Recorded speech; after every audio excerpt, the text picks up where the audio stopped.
रात्री झोपताना तुमच्याही पायांमध्ये जळजळ होते किंवा आग पडते, वात, मुंग्या येणे किंवा नसा ब्लॉक झाल्यामुळे चालताना त्रास होतोय आणि सतत वेदनाशामक गोळ्या खाऊन तुम्ही कंटाळला आहात, तर थांबा. आज मी तुम्हाला असा एक स्वस्थ आणि घरगुती रामबाण उपाय सांगणार आहे, जो डोक्यापासून ते पायापर्यंत तुमच्या सर्व बंध नसा उघडेल आणि या वेदना मुळासकट खेचून काढेल. व्हिडिओ शेवटपर्यंत नक्की पहा, कारण हा एक उपाय तुमचं आयुष्य बदलू शकतो.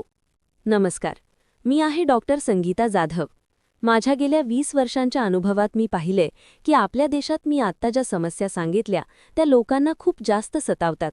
पण तुम्हाला माहितीये का, या सर्व समस्यांचं मूळ एकच आहे, आणि ते म्हणजे कमकुवत रक्ताभिसरण आणि नसांमध्ये अडथळे निर्माण होणे. आज जो उपाय मी तुम्हाला सांगणार आहे तो डोक्यापासून ते पायापर्यंत तुमच्या सर्व बंद नसा उघडून टाकेल, शरीरातील रक्ताभिसरण सुधारेल, पायांची सूज आणि जळजळ कमी करेल, तुमच्या पायांमध्ये जी आखडल्यासारखी भावना असते, पोटऱ्यांमध्ये गोळे येतात, वेदना होतात, ते सर्व कमी करेल. इतकंच नाही तर हा उपाय प्रत्येक प्रकारचा वातदोष देखील बरा करेल. तर चला, कोणताही वेळ न दवडता आजचा हा व्हिडिओ सुरू करूया आणि जाणून घेऊया या अतिशय सोप्या उपायाबद्दल. हा उपाय काय आहे, तो कसा तयार करायचा आणि तो वापरण्याची संपूर्ण पद्धत काय आहे. समस्येचे मूळ आणि औषधांचे सत्य. तुम्ही नोटीस केलं असेल की बऱ्याचदा आपल्याला आपले पाय जड वाटतात, रात्री झोपताना तळपायांची आग होते, सुया टोचल्यासारख्या मुंग्या येतात, घोट्याला सूज येते किंवा प्रचंड वेदना होतात, चालण्या फिरण्यात अडचण येते, पायात झणझणाट होतो आणि हिवाळ्यात तर या समस्या आणखीनच वाढतात. जेव्हा आपल्याला असा त्रास होतो तेव्हा आपण लगेच वेदनाशामक गोळ्या घ्यायला सुरुवात करतो. आपण मेडिकलमध्ये जातो, औषध आणतो आणि खातो. पण लक्षात ठेवा, या गोळ्या हा यावरचा कायमस्वरूपी इलाज नाही. या गोळ्या फक्त काही काळासाठी तुमच्या वेदना दाबून ठेवतात, कारण या वेदनांचं मुख्य कारण असतं रक्ताभिसरण मंदावणे, ज्यावर अशा गोळ्यांचा कोणताही परिणाम होत नाही.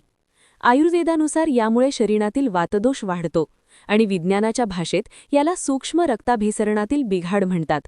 तुम्ही याला कोणताही नाव द्या, त्याने फरक पडत नाही. फरक याने पडतो की तुम्ही यावर काय उपाय करता आणि त्याने तुम्हाला आराम मिळतो की नाही. आणि मी तुम्हाला खात्रीने सांगू शकते की आज मी जो उपाय सांगणार आहे तो तुम्हाला इतका फायदा देईल की तुम्ही थक्क व्हाल. तुम्हाला वाटेल की नैसर्गिक गोष्टींनी इतका फायदा कसा होऊ शकतो. हा उपाय तुम्हाला कसे फायदे देईल. हा उपाय तुमच्या रक्तवाहिन्यांना रिलॅक्स करेल, ज्यामुळे रक्ताभिसरण वाढेल. पायात येणारे गोळे आणि आखडलेपण कमी होईल. थंडीमुळे पाय बधीर होणे, सुजणे या समस्या दूर होऊन वेदना कमी होतील. तुमच्या पायांमध्ये जी आखडल्यासारखी भावना असते, पोटऱ्यांमध्ये गोळे येतात, वेदना होतात, ते सर्व कमी करेल. इतकंच नाही तर हा उपाय प्रत्येक प्रकारचा वातदोष देखील बरा करेल.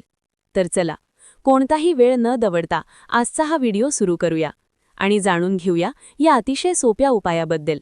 हा उपाय काय आहे, तो कसा तयार करायचा आणि तो वापरण्याची संपूर्ण पद्धत काय आहे. समस्येचे मूळ आणि औषधांचे सत्य. तुम्ही नोटीस केलं असेल की बऱ्याचदा आपल्याला आपले पाय जड वाटतात, रात्री झोपताना तळपायांची आग होते, सुया टोचल्यासारख्या मुंग्या येतात, घोट्याला सूज येते किंवा प्रचंड वेदना होतात, चालण्या फिरण्यात अडचण येते, पायात झणझणाट होतो आणि हिवाळ्यात तर या समस्या आणखीनच वाढतात.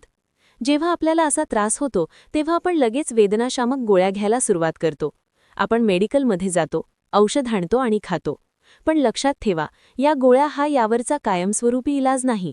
या गोळ्या फक्त काही काळासाठी तुमच्या वेदना दाबून ठेवतात, कारण या वेदनांचं मुख्य कारण असतं रक्ताभिसरण मंदावणे, ज्यावर अशा गोळ्यांचा कोणताही परिणाम होत नाही. आयुर्वेदानुसार यामुळे शरीरातील वातदोष वाढतो आणि विज्ञानाच्या भाषेत याला सूक्ष्म रक्ताभिसरणातील बिघाड म्हणतात. तुम्ही याला कोणतंही नाव द्या, त्याने फरक पडत नाही. फरक याने पडतो की तुम्ही यावर काय उपाय करता आणि त्याने तुम्हाला आराम मिळतो की नाही. आणि मी तुम्हाला खात्रीने सांगू शकते की आज मी जो उपाय सांगणार आहे तो तुम्हाला इतका फायदा देईल की तुम्ही थक्क व्हाल. तुम्हाला वाटेल की नैसर्गिक गोष्टींनी इतका फायदा कसा होऊ शकतो. हा उपाय तुम्हाला कसे फायदे देईल. हा उपाय तुमच्या रक्तवाहिन्यांना रिलॅक्स करेल, ज्यामुळे रक्ताभिसरण वाढेल. पायात येणारे गोळे आणि आखडलेपण कमी होईल. थंडीमुळे पाय बधीर होणे, सुजणे या समस्या दूर होऊन वेदना कमी होतील. बऱ्याच जणांनी तर हेही सांगितलं आहे की दिवसभर काम करून थकून घरी आल्यावर हा उपाय केल्याने त्यांची सर्व थकबाकी आणि शीण निघून जातो. या थेरपीमुळे पायाला दुर्गंधी येण्याची समस्या असेल तर तीही दूर होईल. संसर्गाचा धोका कमी होईल आणि भेगा पडलेल्या टाचा मऊ आणि मुलायम होतील. आयुर्वेदानुसार आपले पाय हे शरीराचे वातकेंद्र असतात.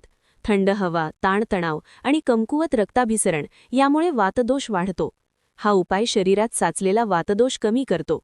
म्हणूनच ही थेरपी बधिरपणा, थंडीमुळे येणारा कडकपणा आणि पायांची जळजळ यावर खूपच कमालचा परिणाम देते. उपाय कसा तयार करावा?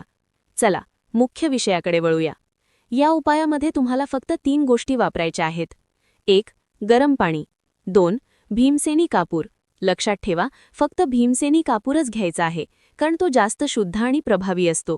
3. लिंबू. कृती: सर्वात आधी 3 ते 4 लिटर गरम पाणी घ्या. पाणी इतकंच गरम असावं जेवढं तुम्ही सहन करू शकाल. खूप जास्त कडक नसावं आणि अगदीच कोमटही नसावं. पायांना छान शेक बसेल असं असावं. 2. एका छोट्या टबमध्ये हे गरम पाणी घ्या. 3. त्यात भीमसेनी कापुराचे 1 ते 2 तुकडे बारीक कुस्करून टाका आणि पाण्यात चांगले विरघळू द्या. 4. त्यानंतर त्यात अर्ध्या लिंबाचा रस पिळून मिसळा. कसे वापरावे? आता या पाण्यात तुमचे दोन्ही पाय बुडवून शांत बसा आणि 10 ते 15 मिनिटं रिलॅक्स करा. याने काय होईल?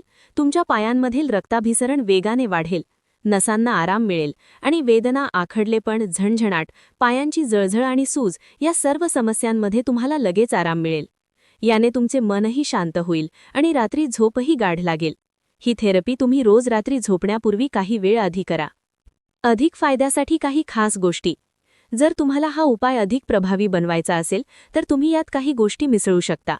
सायटिका, गुडघेदुखी किंवा नसांच्या वेदनांसाठी या पाण्यात 1 चमचा एप्सम सॉल्ट किंवा 1 चमचा सैंधव मीठ किंवा 1 चमचा ओवा एका ग्लास पाण्यात उकळून ती पाणी या टबमध्ये मिसळा. तळपायांची प्रचंड जळजळ आणि झणझणाटसाठी तुम्ही यात 1 चमचा शिरका म्हणजेच विनेगर देखील टाकू शकता. किती दिवस करावे? ही थेरपी सलग 7 ते 10 दिवस रोज करा. या 10 दिवसात तुमची समस्या बऱ्यापैकी कमी होईल. यानंतरही गरज वाटल्यास रोज न करता 1 दिवसाआड हा उपाय करा. प्रो टिप: या थेरपीनंतर जर तुम्ही तुमच्या पायांच्या तळव्यांना तिळाच्या कोमट तेलाने हलक्या हाताने मालिश केली तर गुडघेदुखी आणि सायटिकासारख्या त्रासात तुम्हाला दुप्पट फायदा मिळेल. या उपायाच्या मर्यादा: मंडळी, ही थेरपी सायटिका आणि नसांच्या दुखण्यासाठी उत्तम काम करते, कारण याने रक्तप्रवाह वाढतो. पण प्रत्येक उपायाप्रमाणे याच्याही काही मर्यादा आहेत. 1. जर तुमची समस्या मणक्यातील गादी सरकल्यामुळे किंवा नसा खूप जास्त दाबल्या गेल्यामुळे असेल तर हा उपाय ती दबलेली नस पूर्णपणे ठीक करू शकणार नाही, पण वेदनेत आराम नक्की देईल. 2. जर तुमची गुडघेदुखी केवळ वात किंवा रक्ताभिसरण कमी असल्यामुळे असेल तर हा उपाय भारी काम करेल. पण जर तुम्हाला हाडांचा गंभीर आजार किंवा लिगामेंट इंजरी असेल तर त्या आजारांवर वेगळा उपचार करावा लागेल. थोडक्यात सांगायचे झाले तर हा उपाय पायांची आग होणे, रक्ताभिसरण कमी असणे आणि थकलेल्या पायांसाठी संजीवनी आहे. तर मैत्रिणींनो आणि मित्रांनो, मी आशा करते की तुम्हाला हा व्हिडिओ आवडला असेल. माहिती महत्त्वाची वाटली तर नक्की लाईक करा. तुमच्या मनात काही प्रश्न असतील तर खाली कॉमेंट बॉक्समध्ये मला नक्की सांगा. हा व्हिडिओ अशा लोकांसोबत नक्की शेअर करा जे नसांचे ब्लॉकेज आणि अशा वेदनांनी त्रस्त आहेत. चला तर मग, भेटूया एका नवीन व्हिडिओमध्ये. तोपर्यंत स्वतःची काळजी घ्या, हसत राहा आणि रोज काहीतरी नवीन शिकत राहा, जेणेकरून तुम्ही नेहमी राहाल निरोगी. मी डॉक्टर संगीता जाधव तुमची रजा घेते. धन्यवाद.